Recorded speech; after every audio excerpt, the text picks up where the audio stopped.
Segundo o livro das Crônicas, capítulo 35, a comemoração da festa da Páscoa. Josias comemorou em Jerusalém a festa da Páscoa em honra de Deus, o Senhor. No dia 14 do primeiro mês foram mortos os carneiros para a festa. Ele pôs os sacerdotes nos seus lugares de serviço no templo e os animou a fazerem bem o seu trabalho. Depois mandou chamar os levitas, que ensinavam a lei de Deus a todos os israelitas e que eram separados para o serviço do Senhor, e lhes disse: ponham a arca da aliança no templo construído pelo rei Salomão, filho de Davi. Daqui em diante, vocês não precisarão carregá-la nos ombros. Dediquem-se ao serviço do Senhor nosso Deus e do seu povo de Israel. Organizem-se para o serviço por grupos e por famílias, de acordo com as ordens escritas pelo rei Davi de Israel e pelo seu filho Salomão. Os grupos devem ser organizados de acordo com os grupos de famílias do nosso povo, a fim de que haja um grupo de levitas à disposição de cada grupo de famílias. Matem os carneiros para a Páscoa, purifiquem-se e preparem a festa a fim de que os seus irmãos, os outros israelitas, comemorem a Páscoa de acordo com as ordens que Deus nos deu por meio de Moisés. Do seu gado e dos seus rebanhos, o rei Josias deu ao povo os animais para a festa da Páscoa, 30.000 carneiros e cabritos e 3.000 touros. As autoridades também deram ofertas ao povo, aos sacerdotes e aos levitas, e Ilquias, Zacarias e Jeiel, os administradores do templo, deram aos sacerdotes 2.600 carneiros e cabritos e 300 touros para os sacrifícios da Páscoa. Os chefes dos levitas, Conanias, os seus irmãos Semaías e Netanel, e também Asabias, Jeiel e Josabade, deram aos levitas 5.000 carneiros e cabritos e 500 touros para a Páscoa. Quando tudo estava pronto para a festa, os sacerdotes foram para os seus lugares e os levitas se juntaram em grupos, de acordo com o que o rei havia ordenado. Aí foram mortos os carneiros e os cabritos.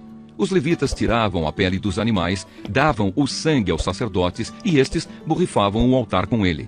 Entregaram ao povo, segundo os grupos e famílias, a gordura dos animais que seria queimada como sacrifício a Deus, o Senhor, de acordo com o que a lei de Moisés manda. E fizeram a mesma coisa com os touros. Depois assaram os animais de acordo com a lei, cozinharam as outras ofertas sagradas em panelas, caldeirões e frigideiras e distribuíram rapidamente para todo o povo. Em seguida, os levitas prepararam o que era deles e dos sacerdotes, os descendentes de Arão. Os levitas precisaram fazer isso porque os sacerdotes ficaram ocupados até a noite, oferecendo a Deus os animais que eram completamente queimados e a gordura.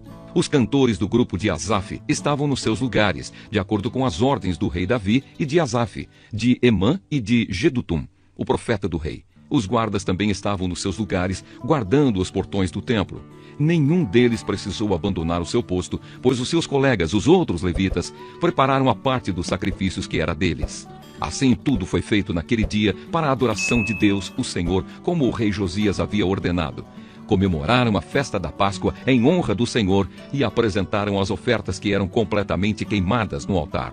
Durante 7 dias, todos os israelitas que estavam em Jerusalém tomaram parte na festa da Páscoa e na festa dos pães sem fermento. Desde o tempo do profeta Samuel, os israelitas nunca haviam comemorado uma festa da Páscoa como esta. Nenhum outro rei de Israel comemorou a festa como Josias fez com os sacerdotes e os levitas, com o povo de Judá e de Israel, que estava presente, e com os moradores de Jerusalém. Foi no ano 18 do seu reinado que essa Páscoa foi comemorada. O fim do reinado de Josias.